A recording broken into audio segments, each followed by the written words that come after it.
नई सृष्टि के इस कार्यक्रम में प्रभु यीशु मसीह के मधुर नाम में फिर से अपने तमाम दर्शकों का हृदय से स्वागत करते हुए पवित्र आत्मा के इस सीरीज में हम लोग पवित्र आत्मा के किए गए कामों की चर्चा कर रहे हैं, जो कि एक मनुष्य के जीवन में जब वो करता है तो एक साधारण मनुष्य को भी वो असाधारण बना देता है।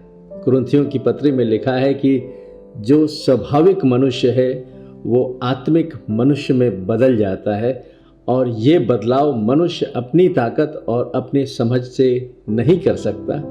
इस काम को करने वाला स्वयं परमेश्वर है, जिसने कि अपने पुत्र प्रभु यीशु मसीह को इस संसार में भेजकर मानव का देह धारण किया, और इस प्रकार से मानव बन के 100% मनुष्य बन के उस परमेश्वर ने सारी मानव जाति को एक नई सृष्टि बना दिया।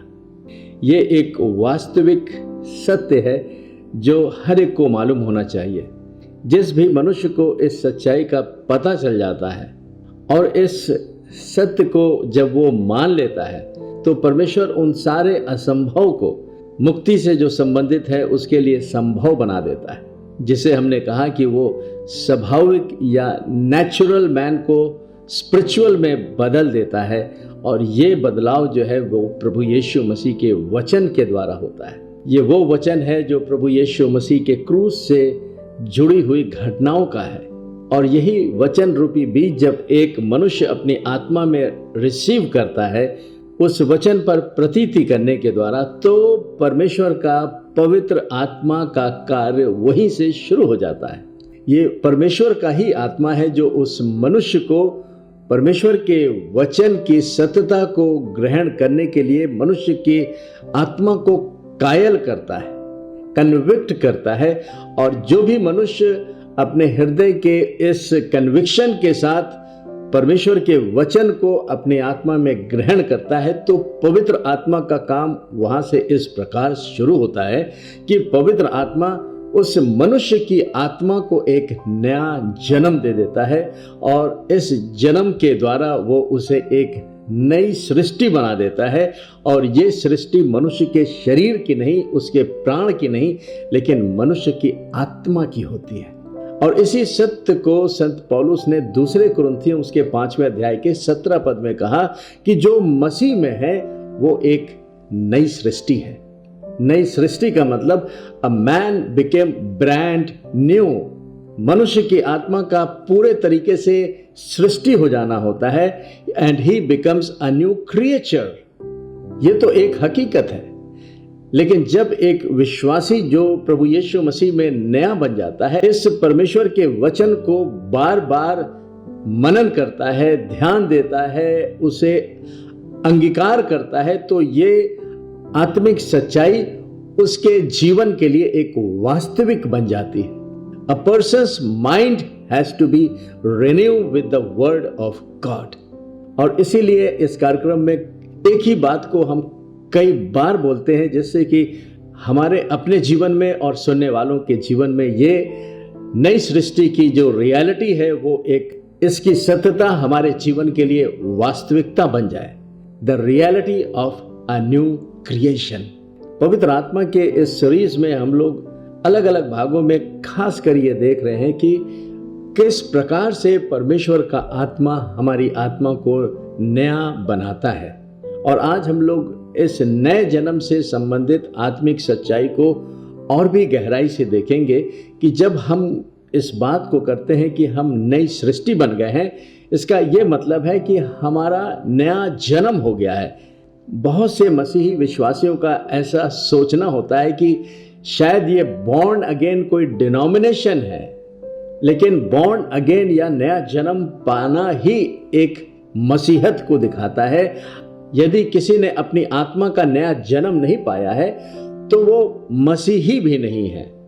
बाय रिलीजन वो अपने आप को कुछ भी कह सकता है, लेकिन आत्मिकता के भाव से उसका यदि जन्म नहीं हुआ है, उसकी आत्मा ने नए जन्म को नहीं पाया है, तो वो मसीह का भी नहीं है। रोमियो की पत्री में संत पौलुस कहते हैं, जिसमें परमेश्वर का आत्मा नहीं वो मसीह का जन्म भी नहीं। तो पवित्र आत्मा की इस सीरीज में आगे बढ़ते हुए प्रभु यीशु मसीह के द्वारा निकोदेमस के साथ जो चर्चा हुई, उन बातों को फिर से सामने ला करके और कुछ पवित्र आत्मा के वास्तविकता के बारे में बातचीत करेंगे।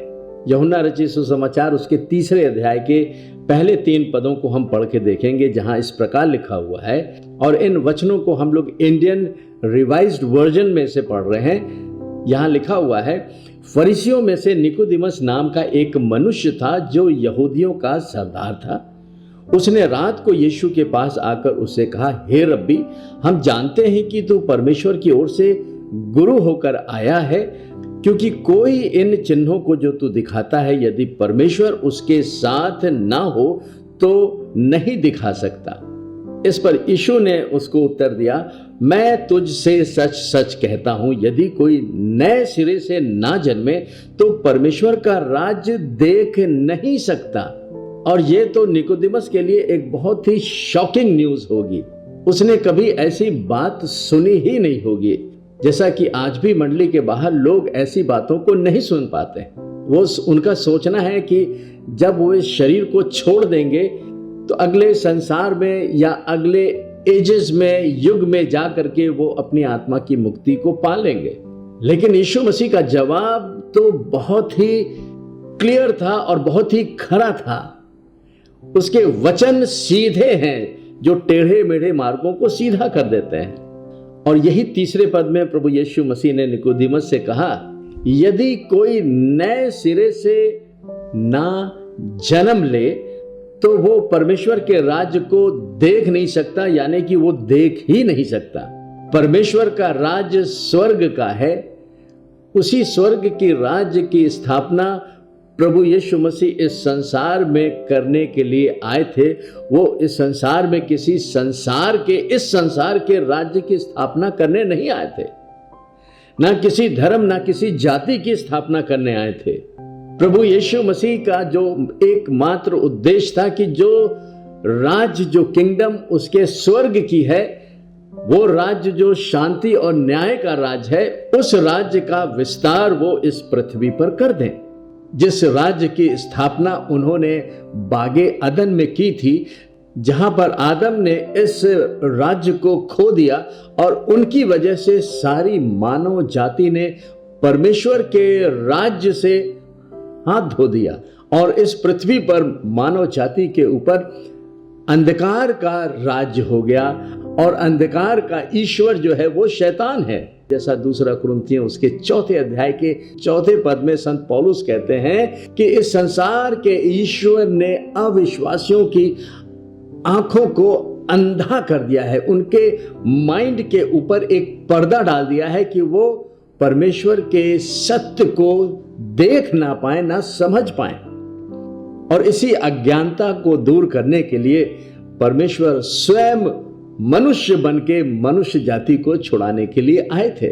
और यहां पर प्रभु यीशु मसीह के पास रात में छिपकर एक फरीसी, जिनकी की बहुत अच्छी पोजीशन थी वहां पर, वे अपने समाज से डर के प्रभु यीशु मसीह के पास आए और अंधेरे में उनसे मिलकर के आकर के पूछा कि हमारे तो समझ में आता है कि तू कुछ विशेष है, क्योंकि जो कार्य तू करता है ये कोई भी नहीं कर सकता यदि उसके साथ परमेश्वर नहीं है।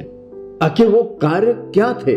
जब प्रभु यीशु मसीह संसार में थे तो उन्होंने बहुत से वंडर्स किए, बहुत से मिरेकल्स किए, बहुत से साइंस को दिखाया और इस बात को बताया कि देखो मैं स्वर्ग से आया हूं, स्वर्ग की बातों को इस पृथ्वी पर मानव जाति के जीवन में करना चाहता हूं।